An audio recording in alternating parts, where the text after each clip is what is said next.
अब हमारे सामने क्वेश्चन आता है कि जो मैजिस्ट्रेट है, क्या ये पुलिस ऑफिसर की जो चार्जशीट है या फिर क्लोजर रिपोर्ट है, क्या उनको इससे एग्री अपॉन करना पड़ेगा?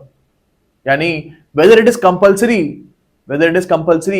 for the magistrate to actually agree with the charge sheet or closure report of the police officer.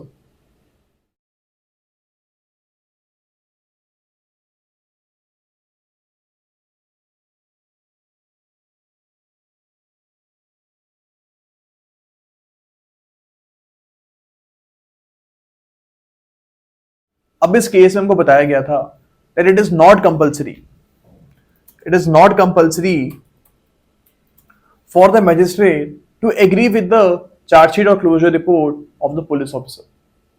यहाँ बोला गया था that magistrate has his own judicial mind and the police officer has his own executive mind. तो यहाँ पे दोनों independent organs of government काम कर रहे हैं and obviously they don't have to agree with each other.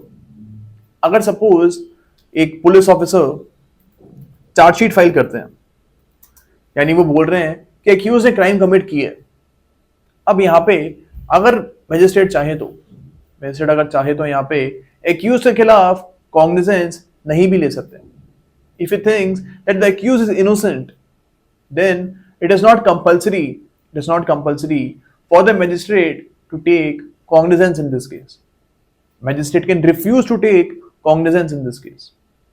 Okay, या फिर अगर फॉर एग्जाम्पल पुलिस ऑफिसर ने क्लोजर रिपोर्ट फाइल करी है, इन्होंने बोला है that the accused has not committed any crime, यहां पे still the magistrate can take cognizance in the case. यहाँ पे मैजिस्ट्रेट केस में कॉग्निजेंस ले सकते हैं एंड एक्यूज के खिलाफ जो केस है वो स्टार्ट कर सकते हैं, चार्जेस वो फ्रेम कर सकते हैं। ओके, तो यहाँ पे we can see both the organs of the government, the police officer and the judicial magistrate, both have their independent minds. So यहाँ पे we can see that the magistrate does not have to agree with the police officer.